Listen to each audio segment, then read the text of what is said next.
Did you hear me, Mike Pence? I said conversion therapy isn't real. Would you be willing to donate one of your testicles to benefit trans men and help fight toxic masculinity? Sure, why not? And would you... You've been told growing up your whole life that America is the best country in the world.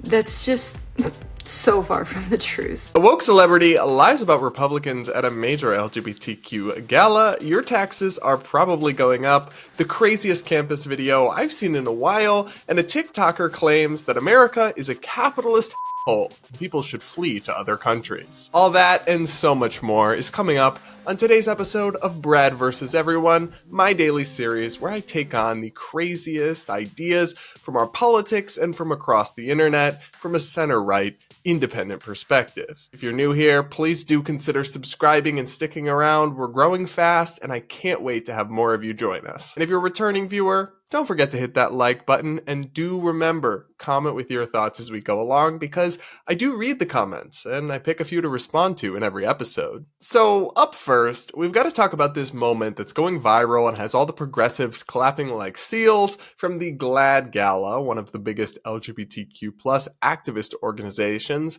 that for me, it really shows that if left-wing LGBT activist organizations didn't have double standards, they wouldn't have any standards at all. We've got the headline here from the woke media outlet LGBTQ Nation. Jennifer Lawrence royally roasts Mike Pence over his support for conversion therapy. Her jaw-dropping joke made the audience roar with disbelief. Actress Jennifer Lawrence has blasted former Vice President Mike Pence for his past support of conversion therapy. She made her comment at the GLAAD Awards in New York City on Saturday. Here's that joke that's going viral. Hi, gays!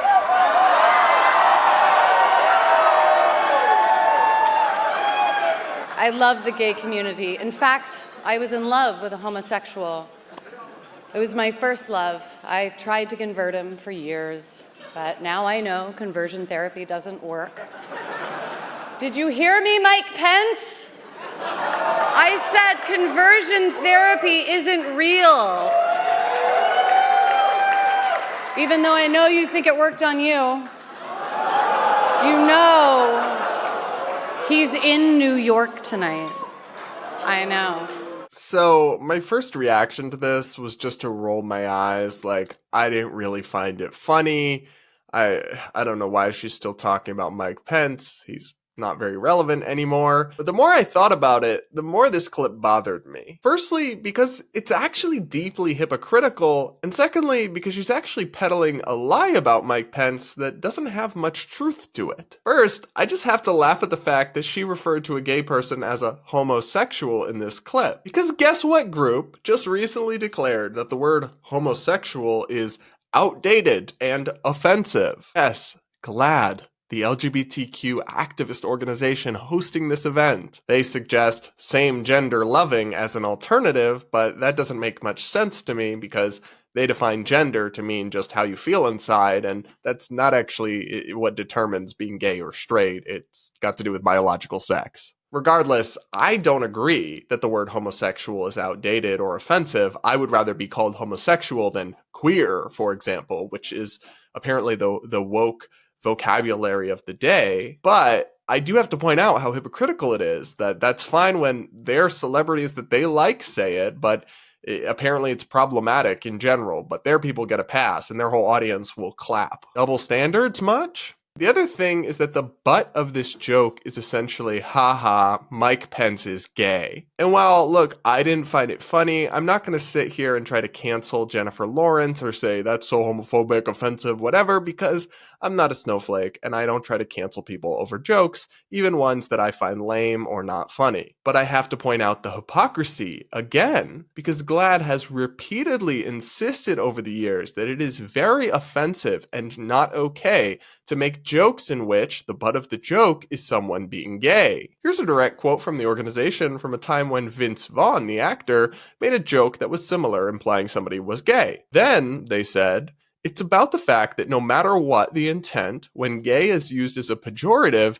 it sends a message, particularly to youth, that gay taunts are acceptable. So in their view, it's wrong to make jokes like this. But because they're targeting Republicans and Mike Pence, who they don't like, apparently that's fine. That's an exception. That's worthy of applause. Can you smell the hypocrisy yet? The stench of it just radiates off of these people to me. But perhaps more importantly, the problem with this is that it repeats a common liberal talking point from the Trump years that isn't actually true. That Mike Pence supports conversion therapy. You know, you've all seen the memes about how he wants to shock the gay out of gay people or whatever. Well, when you look into this, and even liberal fact checkers like Glenn Kessler at the Washington Post have done this, it turns out there really isn't much to back up that claim. As Snopes points out in a fact-checking article, the allegation dates back to 2000, when Pence was running for Congress. His campaign website at the time touted his call to add a stipulation to the Ryan White Comprehensive AIDS Resources Emergency Care Act, a 1990 law providing funding for HIV/AIDS treatment for patients living with the disease, lacking either the income or the necessary insurance to pay for it on their own. Here's what his campaign website had to say. Congress should support the reauthorization of the Ryan White Care Act only after completion of an audit to ensure that federal dollars were no longer being given to organizations that celebrate and encourage the types of behavior that facilitate the spreading of the HIV virus. Resources should be directed towards those institutions which provide assistance to those seeking to change their sexual behavior. But this language is pretty vague, and it's not actually clear what Pence was referring to. Because this legislation was about HIV/AIDS, which transfers in many ways, not just through unprotected gay sex. And the namesake of the legislation actually famously got AIDS, but not because of being gay. Directing resources to organizations that seek to help people change their sexual behavior could mean conversion therapy, but it could also mean practicing safe sex and using condoms. Still, it is unclear, so maybe you could say that back in 2000 he supported this. But many times in the years since, including specifically to the New York Times during the build-up to the 2016 election, Pence has clarified that he does not support conversion therapy. At bare minimum, he's long ago changed his view on this. Yet the constant talking point presents it as if it is his active view. To understand how misleading that is, think about if people went around saying that Barack Obama was anti-gay marriage, even though he's pro-gay marriage. Well, he was once anti-gay marriage back in 2008 when he ran for president. That's actually more recent than this Pence thing, back in 2000. It's not really fair to attribute old views to people as their current views if they've publicly stated that their view is different.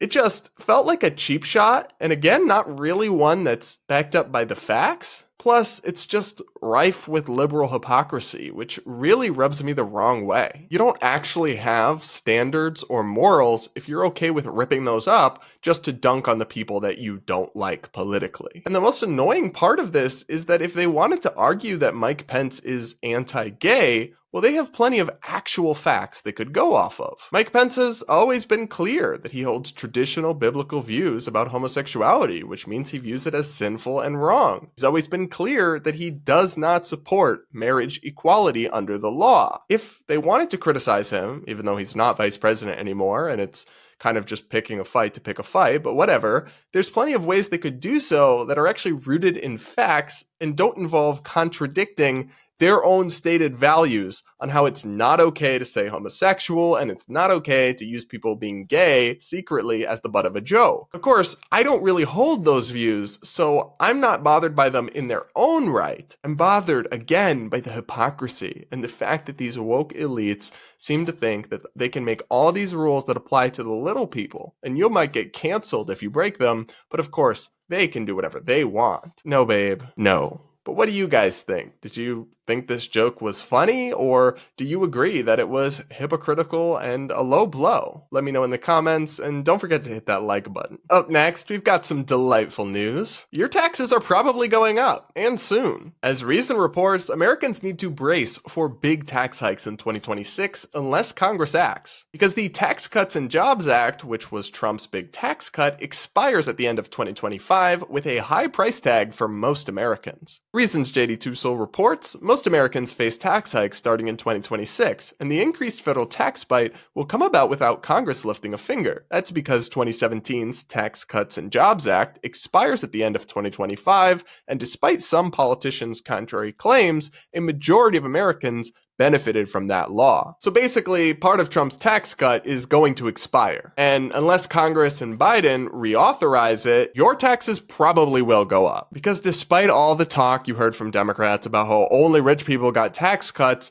that's not accurate. About 65% of households paid less in individual income taxes in 2018 as a result of the Tax Cut and Jobs Act. About 6% paid more, and the rest paid about the same, according to the Tax Policy Center's Howard Gleckman. So unless they extend Trump's law, which they don't look willing to do, a majority of Americans are going to get hit with a bigger tax bill soon, right when we can best afford it, after all that inflation and when prices still have not gone back down. Doesn't that just sound lovely, guys? Another interesting twist is that it appears that areas represented by Democrats could actually be hardest hit. For example, the congressional district covering the San Francisco area would see an average tax hike of $16,000 per taxpayer, the highest in the US. By contrast, northern New York City would see an average tax increase of $807 per taxpayer. Good luck explaining that one to your constituents, guys. Now, the downside of extending these tax cuts is that it would mean a multi-trillion-dollar shortfall in revenue, which,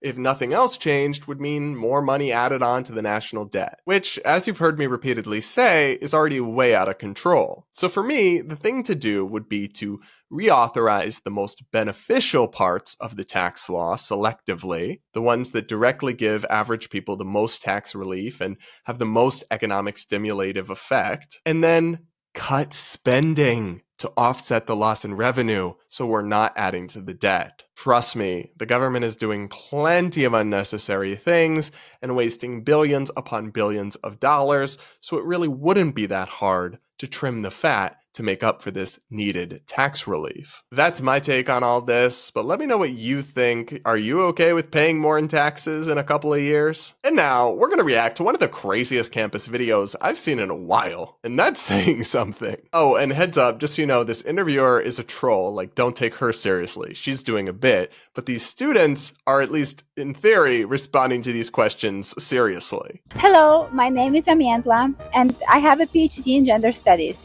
I'm here at Georgia State University campus in Atlanta, Georgia, and I'm here to advocate for LGBTQ rights.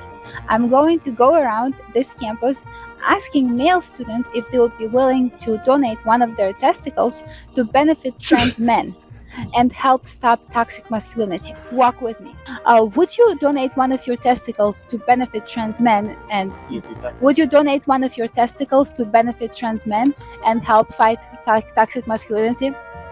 I'd have to know more about the medical implications of me like having a procedure to get rid of my testicles, but like I'm not against the idea entirely. Would you be willing to donate one of your testicles to benefit trans men and help fight toxic masculinity? Sure, why not?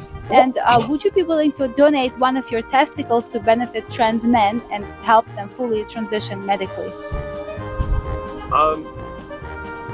Yeah. I mean, I'm a trans woman, so yeah. Oh, okay. How about you?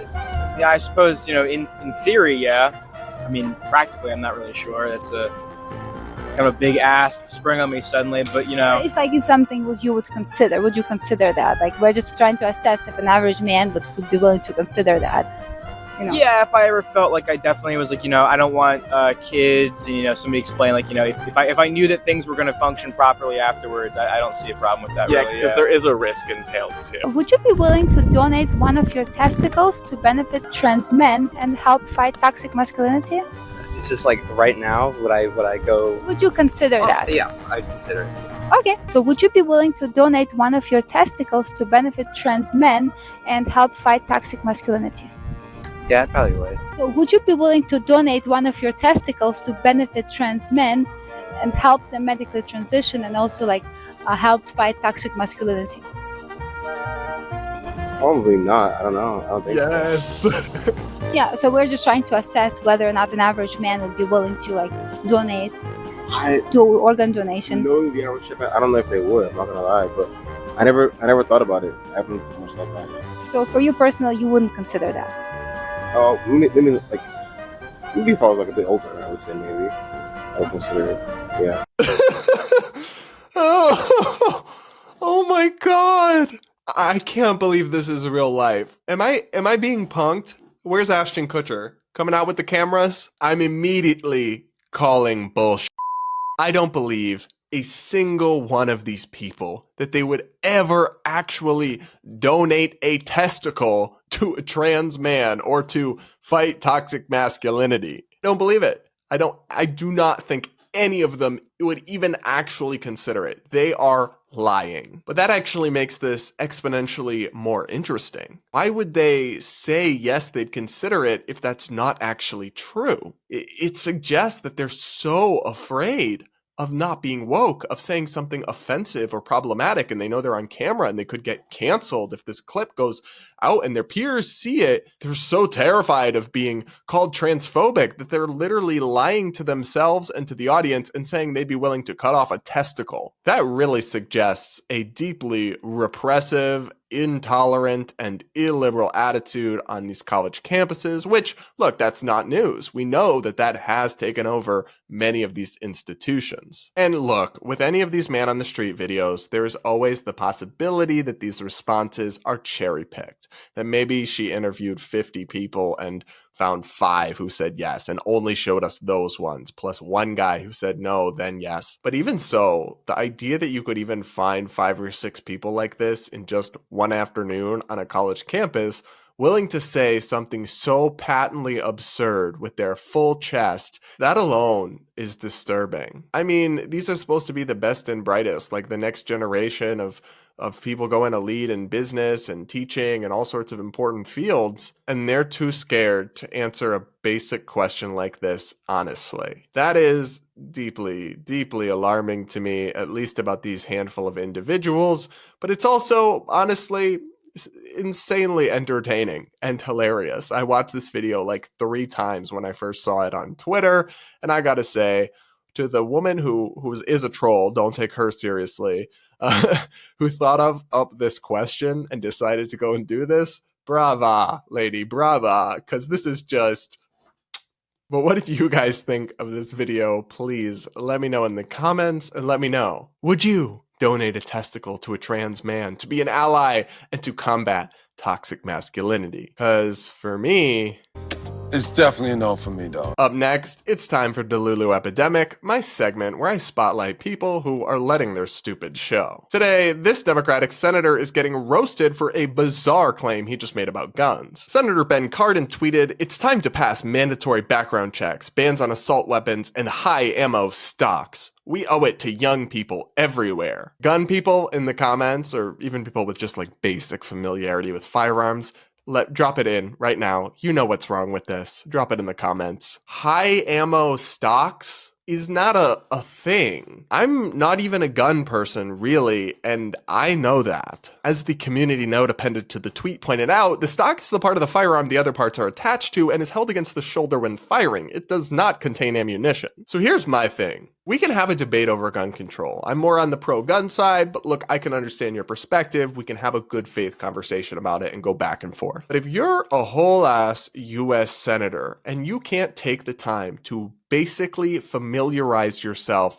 with the basic facts of the thing you're trying to ban or regulate with the full weight and power of the federal government, that's just pathetic. That is disgraceful. The least we can ask when you're trying to infringe upon something that is a constitutional right is that you have some idea what you're talking about. Because how could you possibly be making smart and effective policy about these things while also being so ignorant about how they work? The math isn't mathing. Senator Cardin, your DELULU is showing. Up next, this left-wing TikToker is trying to convince her peers to flee America, calling it a capitalist hellhole, and telling a wonderful story about how life in Spain is so much better. But there are some huge problems with her analysis. We're gonna break it down, but first, don't forget to subscribe and hit that like button. And now, let's hear what our friend here had to say. I live and work in Spain, making roughly 1,000 euros a month, which in America is nothing, but in Spain is more than enough to live. I only work 16 hours a week, and I'm able to afford a super nice apartment in the city center of Madrid. Food costs me 20 euros a week. My electric bill is like 30 euros a month. I don't have to worry about gas or a car payment or insurance because the public transportation system is so world class that you don't even need a car at all. Madrid is like the New York of Spain, except if you were living in the city center of New York, you'd have to be making literally at least $5,000 a month, and that's extremely lowballing it. Just their way of life in general, like, is so much more relaxed and just taking time to enjoy life rather than just working constantly. They literally have a siesta in the middle of the day where they take 3 hours to go nap or go to a coffee shop to hang out with friends. Like, the American mind cannot fathom. It's just crazy to me because, like, you've been told growing up your whole life that America is the best country in the world. That's just so far from the truth. And it's, like, very obvious how much worse it is now that I've gotten out. There are so many problems with this, I hardly even know where to begin, but I'll just point out the fact that her own comment section on the ultra woke TikTok app, like the community on there is far to the left, they still roasted her. Are we living in the same Madrid? She's exaggerating. You can't live comfortably on 1,000 euro in Madrid. As someone who lives in Madrid, in what world does food cost 20 euros a week? Babe, what? Madrid city center apartments run at 800 euros absolute minimum. Is Madrid in the room with us right now? What Madrid are we talking about? And I understand these commenters' frustrations, because it is an annoying genre of TikTok video that we see a lot of, where people recount their unique personal experience as if it's representative of everyone or what things are generally like. In fact, it appears to be an extreme outlier. Also, maybe it's just me, but what she's describing doesn't even sound good. Like a 3-hour siesta during the day, 16 hours of work a week, babe, I would be bored. I want to be productive. I like doing shit. But regardless, just like the math isn't mathing. Like the statistics do not bear out her narrative at all. I looked it up and housing alone costs about 1,000 euros a month for a studio apartment. So it's literally impossible for the average person to live off 1,000 euros a month unless all they do is pay for housing and they just eat air and don't spend any money on anything else. Oh, and even earning as little as 1,000 euros a month, you still have to pay 20% in taxes on that in Spain. Whereas in the US, it would technically be a 10% tax rate, but after your deductions and everything, I think you'd be paying like net zero in federal taxes. And the most important thing that she left out is that, while yes, the cost of living is definitely lower in Spain, average salaries are way lower too. So this data I found says that average monthly net salary after tax in Madrid is 2,300 euros a month. But for New York, it is 5,562 euros per month. So incomes are more than twice as high. The same data set says that the average New Yorker has a higher purchasing power than a person in Madrid. So, like anybody who knows economics will tell you, it's not just the cost of things that matters, but it's how much you can buy with your money, right? How much you're earning compared to the cost of living. But just because the cost of living somewhere is lower doesn't mean people are better off there if the incomes are also much lower. Anyway, I'm sure there are ways in which life in Spain is better than life in the US, but there's also many ways in which life in the US is better. And I hate these one-sided narratives that just leave out that life is full of trade-offs and everything comes with positives and downsides, and there's no perfect utopia anywhere on this earth. You see this kind of content all over TikTok of people telling these romanticized, afactual stories about how magical life in Europe is, but they always leave out so many important facts. Like, babe, how many of your neighbors in Spain, in Madrid, have air conditioning? Huh? I thought this video had a lot more nuance and a lot more value in the insight that it offered into the relative benefits and downsides of living in either place. People in the US always want to live in Europe and vice versa. Here's my hot take on this. I'm from Europe and I moved to the US 5 years ago, and seeing it from both sides is so interesting. I think it's very natural to always want something that you have not experienced yet, or you want something different. But I think there's a lot of misconceptions on both sides, what is better on what side. So I'm from the Netherlands and we're known to be a very happy and wealthy country, but that comes with a price. So in the Netherlands, you pay, if you make under 78k, 37% taxes, but if you made above 78K, you pay 52% taxes. So you give away more taxes, so you keep yourself. So many taxes on literally everything. On clothes, you pay 21%, pay taxes on your waist, on the weight of your car that you have to pay. There's so much that goes into paying taxes. Here is a lot lower than in the Netherlands. And also in America, you definitely make a lot more money. In the Netherlands, I was working as a nurse and I only got paid like I think around 30K. Which here I feel like you get paid a lot more. And on the other side, a lot of people dream about like the American dream, or they want to like move to California, and because everything is so far spread out, it's really hard if you cannot afford a car, if you can't afford to live in like a bigger city that has more work opportunities.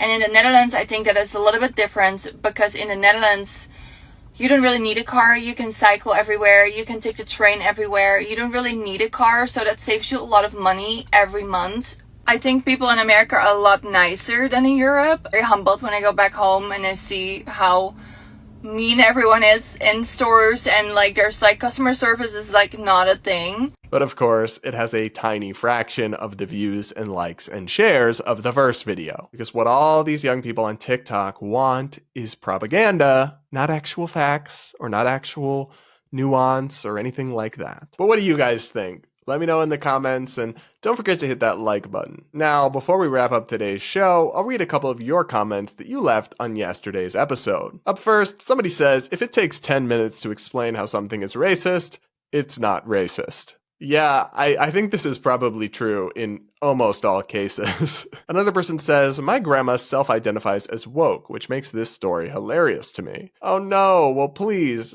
let your grandma know that the definition of that word has changed, and I don't think it means what she thinks she means, because she thinks it means, because there's a lot of bad stuff wrapped up in woke these days that she's probably not on board with. But to be clear, when I said that woke grannies belong in jail, I was only referring to those two who were destroying property and committing public crimes. If your granny is woke politically, I'm sure she's still a sweet person, and I wish nothing but the best for her, but hopefully you could help her see the better of some of those ways. Another person said, my stance on the whole lab-grown meat thing is that I don't trust it just because it's FDA approved for now. Give it a few years and let's see if it's actually worth it.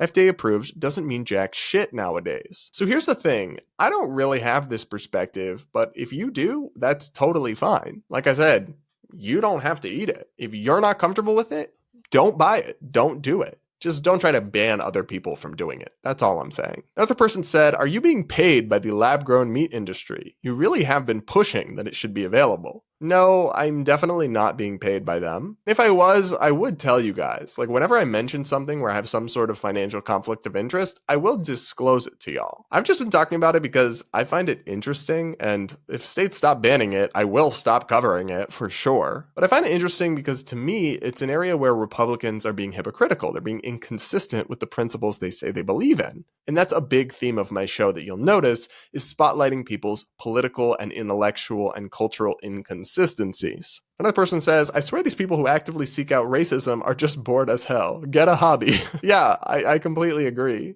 Have you tried soccer or chess? Another person says, what exactly does a document that was written in the 12th or 13th century have to do with stopping oil companies?